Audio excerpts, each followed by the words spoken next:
And you have to understand that it is not only you who speaks in the spirit realm. All these things that he created are always speaking. Okay?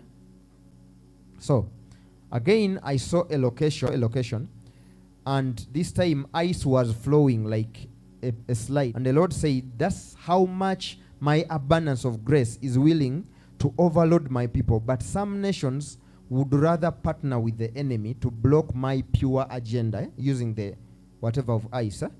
And you are going to understand that some of these prophecies, I'm giving them to you, but most of them are actually my conversations with the Lord. Sometimes he will show me a site, and me, I'm looking at a site, let's say a football thing, yeah?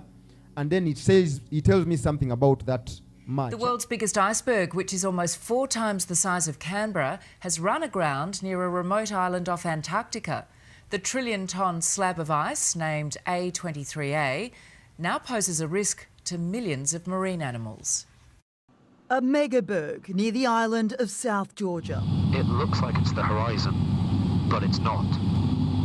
Well, I think it's safe to say we found it. A23A, the world's largest iceberg, stuck 80 kilometres off the small British overseas territory, which is home to millions of penguins, seals and other marine life. The South Georgia and South Sandwich maritime zone is enormous, as it's 1.2 million square kilometres of ocean.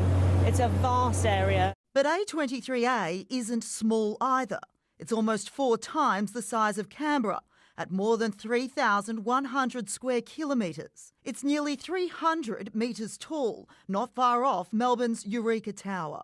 And it weighs around 1 trillion tonnes. Footage shows the megaberg breaking, and there are concerns the melting ice could force the food for millions of marine animals deeper underwater.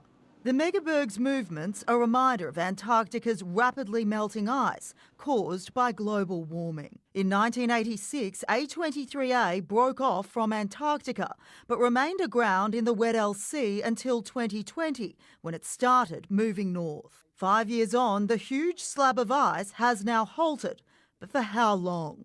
In London, Hannah Sinclair, 9 News.